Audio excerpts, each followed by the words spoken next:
My sister slapped me in front of more than 100 people at her wedding because I didn't support her dream. What happened next was unbelievable. She slapped me in front of 180 people in a ballroom with chandeliers worth more than my car. All because I wouldn't give her my home.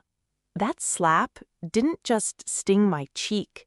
It shattered the last illusion I had that my family loved me. And what they didn't realize was that one act, one public humiliation, was the moment I stopped being silent. My name is Elena Grace Monroe. I'm 33 years old, and I've fought for every inch of my success. The ballroom at the Langford Hotel shimmered in candlelight and old money. It was supposed to be a fairy tale evening, my younger sister's wedding to a charming tech entrepreneur named Jordan Maddox, a man she'd known less than a year. Isla, the bride, looked ethereal in custom Valentino lace. Her long golden hair had been styled into perfect waves, her smile framed by soft coral lipstick. I stood near the bar, champagne glass trembling slightly in my hand, knowing something was coming. I just didn't expect it to happen so publicly. I'd spent the last decade grinding my way through law school, climbing from junior associate to founding my own firm. 2 years ago, I finally bought my dream penthouse, 3 bedrooms, floor-to-ceiling windows, and a view of Lakeview city skyline that still made me pause every time I stepped inside. I was proud of it. So when my mother, Margot, approached with her usual too sweet smile, I knew she wasn't there to compliment my dress. She wore deep emerald, expensive pearls, and that same calculating softness she always used when she wanted something. Elena, sweetheart, we need to talk, as a family. Beside her, my father, Gerald Monroe, a corporate consultant who could charm a boardroom and crush a dream in the same breath, stood tall, his expression already grim. My stomach twisted. Now? I asked, glancing around. Isla just got married. Exactly, Isla's voice chimed in, as she arrived, bouquet in hand, new husband on her arm. You wanted to wait until after the vows. She smiled sweetly, falsely, the way she always did when she was about to burn me alive. You're not even subtle anymore, I muttered.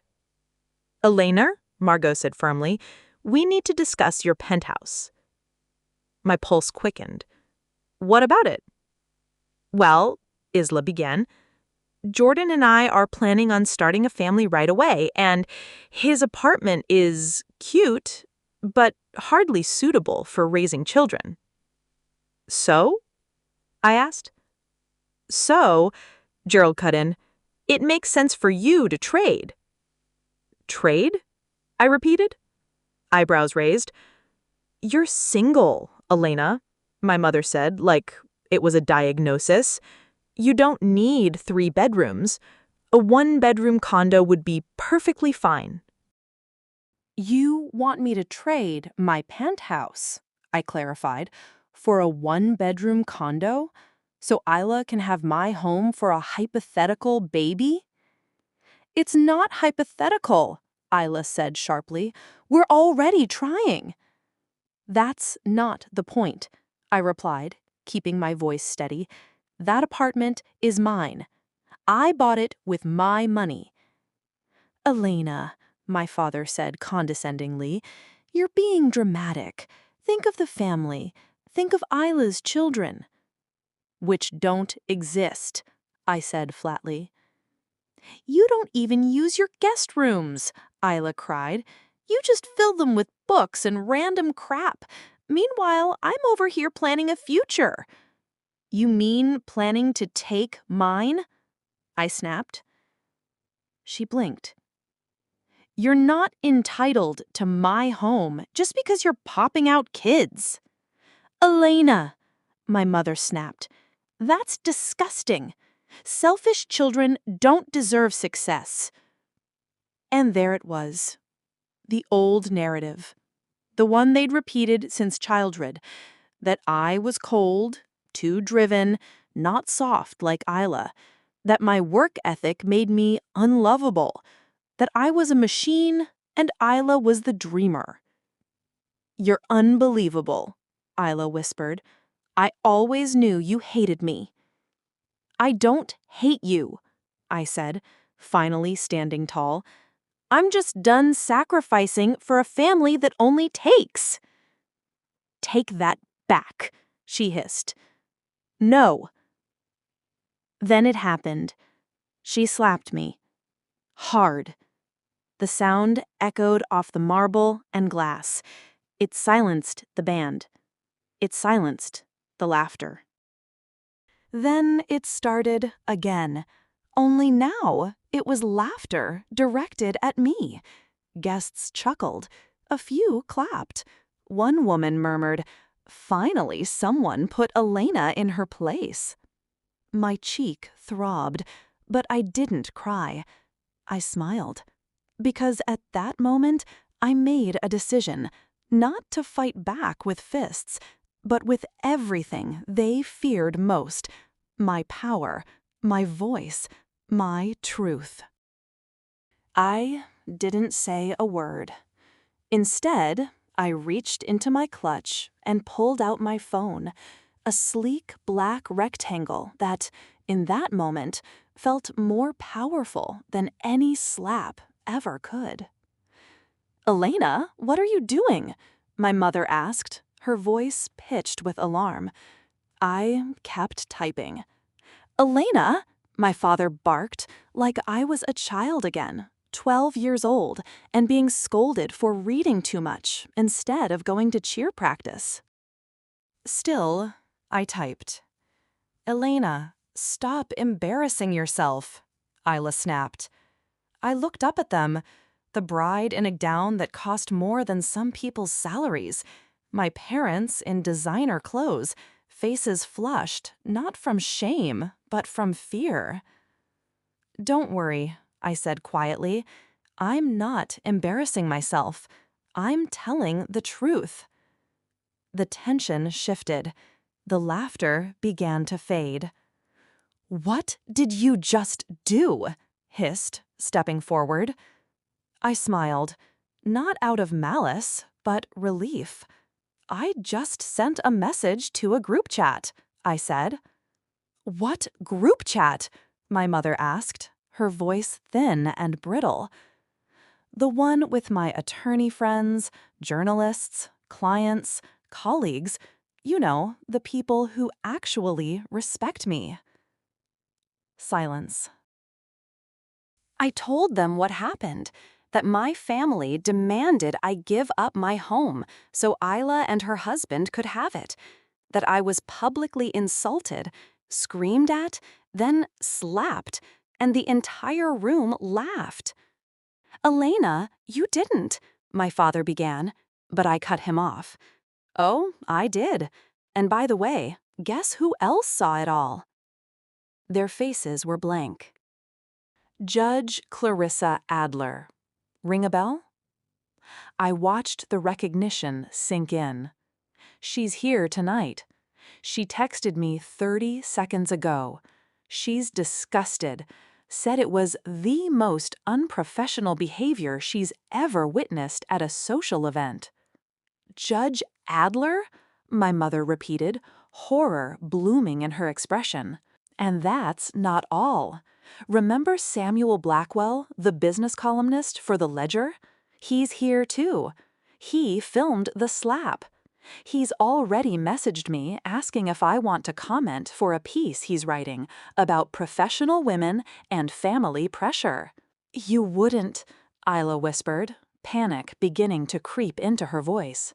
"I already have." Her mouth dropped open. "Elena," my father said, lowering his tone, trying to regain control. "Let's step outside and talk about this privately." "No," I said, louder this time. People turned again. This isn't private anymore. You made it public the moment you humiliated me in front of 180 guests. Elena, please, my mother pleaded. Don't ruin your sister's wedding. I looked at her.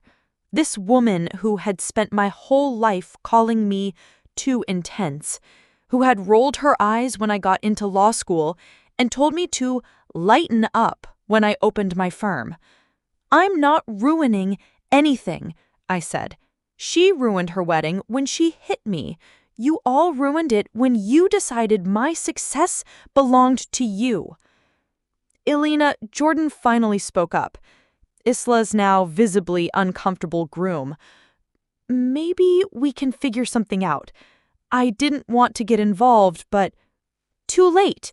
You married into this. Welcome to the real Monroe family. He blinked. You don't even know what you signed up for. Your new wife just made an enemy of every major legal figure in the city. Elena, come on, let's just talk. I didn't mean to hit you. Yes, you did. You hit me because you thought you could get away with it. And for years, you probably would have, but not tonight. My phone buzzed again, then again, and again. Elena, what is it now? My father asked, rubbing his temple. Looks like the story's already spreading, I said, scanning the screen. My friend Camila, who works in PR, just sent me screenshots of tweets. The video's already on view now, and it's getting reposted with hashtags like #SisterSlap and #PenthouseDrama. I turned the screen so they could see it. Elena, please, Isla sobbed. This is my wedding day. Exactly, and you'll remember it for the rest of your life, as the day you found out that I'm not your doormat anymore. I turned on my heel and walked away from them. My parents, my sister, her stunned new husband, and the ruins of what was supposed to be their perfect day. Behind me, I could hear murmurs rising again. This time, the tone had changed. The whispers weren't mocking anymore. They were nervous, speculative. People were no longer laughing. They were watching, judging, worried they'd just witnessed the implosion of a respected family's reputation. And they had. I left the ballroom and rode the elevator down alone. My phone was still buzzing nonstop. Text after text, DM after DM, notifications from apps I didn't even remember downloading. By the time I reached the ground floor, I'd received over 70 messages, most of them supportive. Colleagues, clients, classmates from law school. Even an old boss I hadn't spoken to in years had written, "Just saw the clip. Proud of you for standing your ground. Call me if you need anything." Elena, the concierge said gently as I walked across the lobby, "Are you okay? We heard something happened upstairs." I glanced at him. Tomas had worked at the Langford for over a decade. He'd seen high society meltdowns before, but this one would probably make the gossip rounds for weeks. "I'm fine," I said. "Just family stuff." He gave a soft, knowing nod. "If you need anything..." "I need a car home, and maybe a glass of wine." He smiled and reached for the phone. "Right away." Outside, the cold night air wrapped around me like a silk scarf, sharp and bracing. I stood beneath the glowing street lamp, taking in the city that had watched me rise from underpaid associate to powerhouse litigator. Everything I had because I'd earned it. Every dollar, every square foot of that penthouse. And now people, my own blood, had tried to strip it from me like I owed them something. My phone rang. Ria, my best friend since college and a prosecutor in the DA's office, didn't even wait for me to say hello. "Elena Grace Monroe, did your sister just slap you on camera at her wedding?" "She did," I said calmly, walking toward the black car that had just pulled up. "And your parents backed her up?" "They sure did." "Jesus Christ." She was quiet for a second. She said, "Are you okay?" I paused. "Yeah, actually, I think I'm better than okay." She exhaled into the phone. "You've wanted to break free from them for years." "I know," I said, "and I never could. But now you did." "No, they did. I just finally stopped apologizing for not letting them take everything." I could almost feel her smile. "I'm proud of you, and I swear if anyone tries to spin this against you, I'll bury them in court filings." I laughed for the first time all night. "Thank you," I whispered. "Just thank you." When I arrived at my penthouse, floor 42, corner unit, lakeview skyline visible from every window, I slipped off my heels and collapsed onto the velvet sofa. My cheek was still faintly red, but the sharp sting had faded. What remained now was clarity. I poured a glass of wine and opened Instagram. The slap video had already been posted by 3 gossip accounts, all with captions like, "Lawyer gets slapped by sister for refusing to hand over her penthouse. Family drama at its peak. Entitled bride demands sister's home, slaps her when she says no.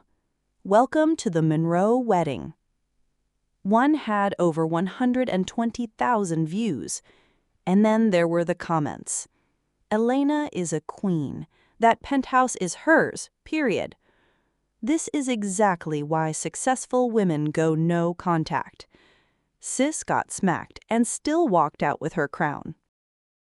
I scrolled, stunned. I hadn't wanted this to go viral. I just needed to stand up. But now, people were seeing what I had dealt with for years. And more importantly, they believed me. A new text came in. Judge Clarissa Adler again.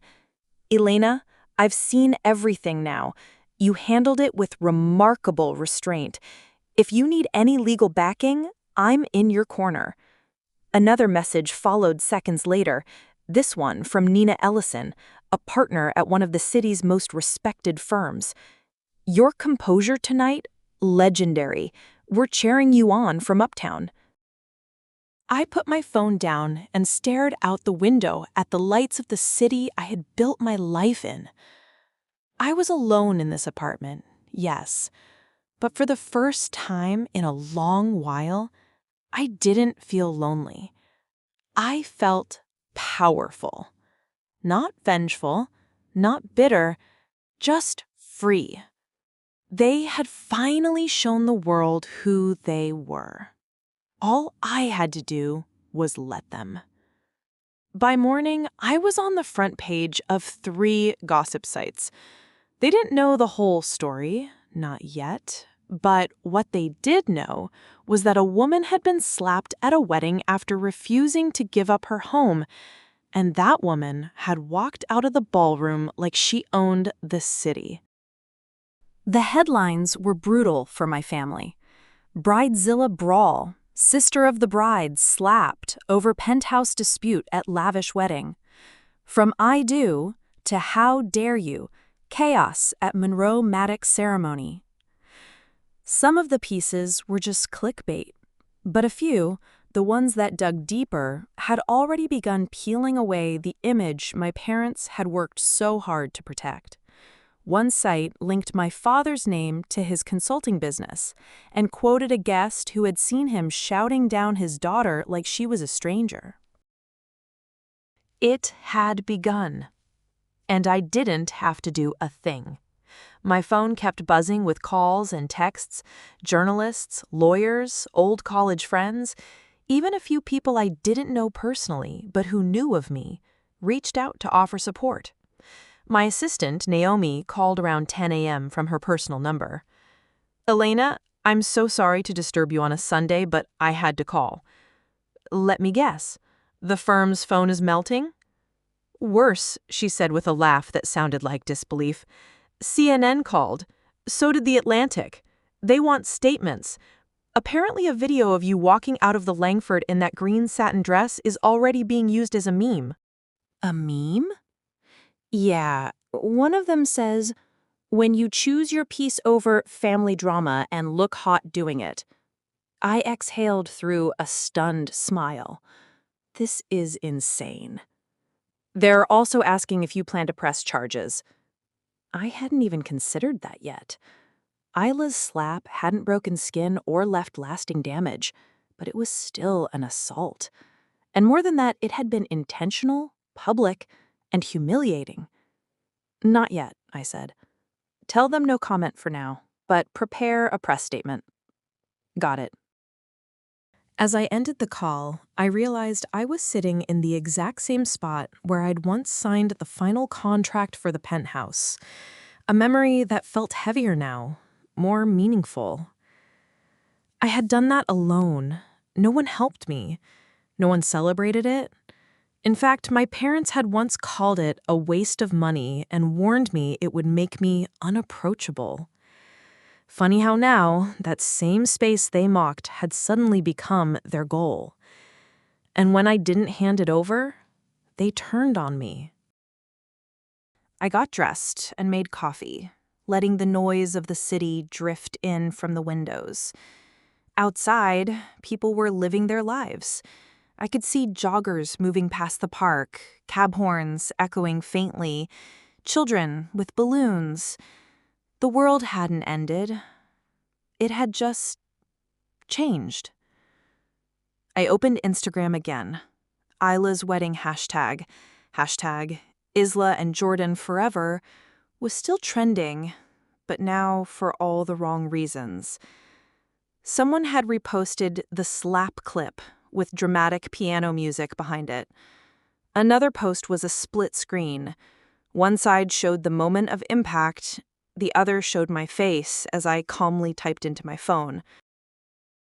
That's not just a sister, that's a CEO of her own destiny.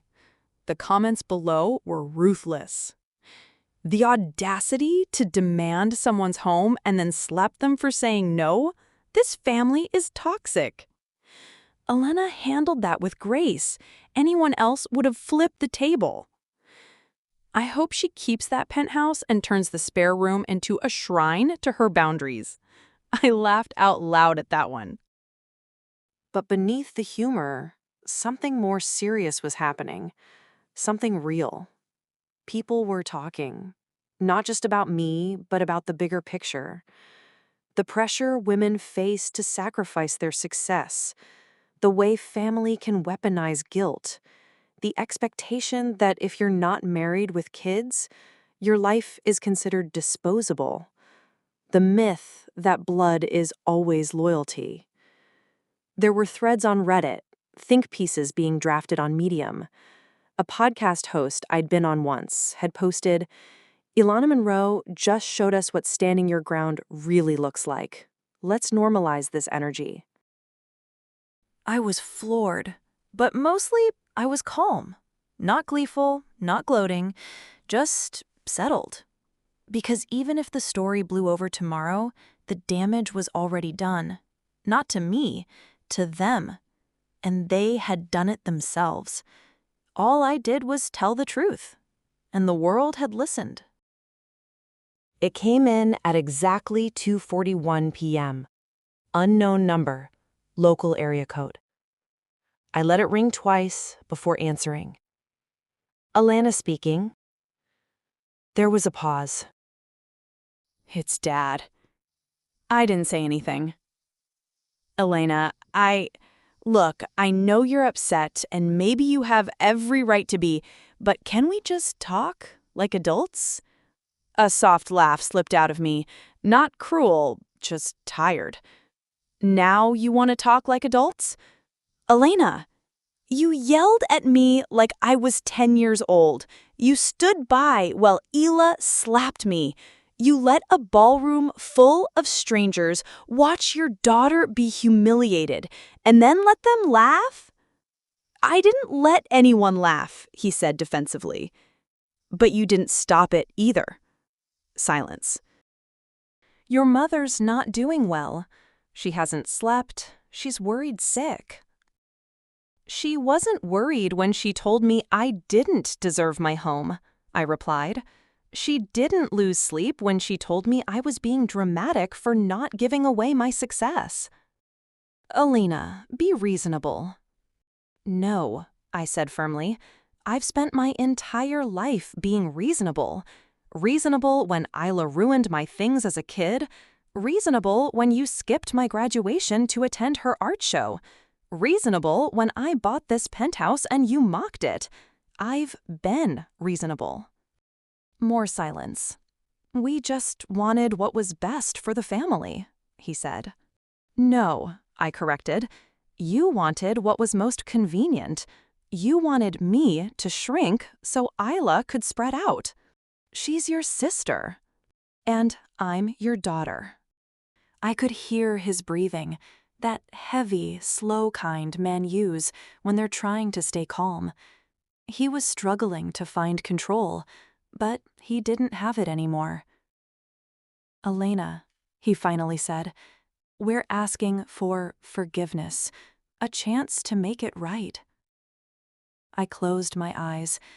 I could have said so many things, could have screamed, cried, begged for the apology I never got as a child, but I didn't need any of that now. I had already won.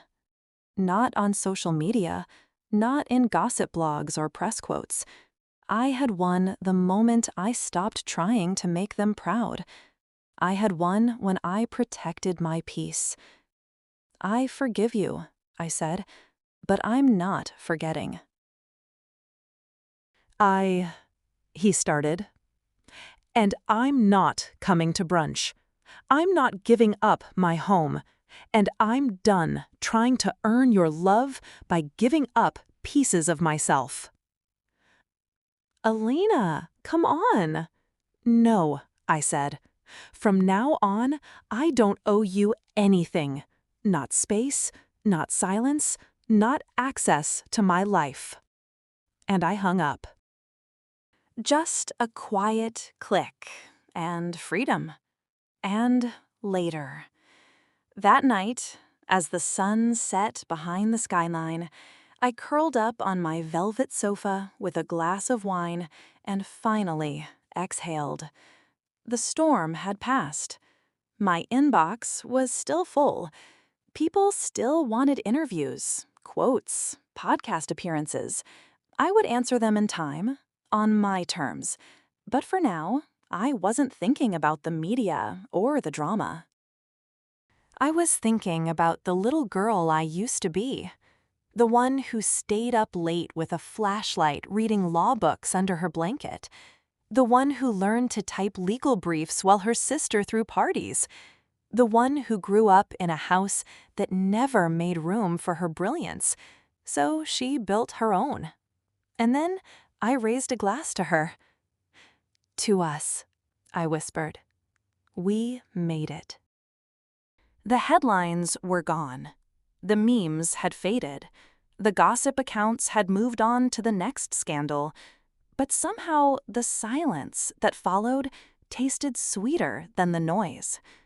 I hadn't spoken to my parents since that last phone call. Isla had tried, once, to send a hollow apology over text.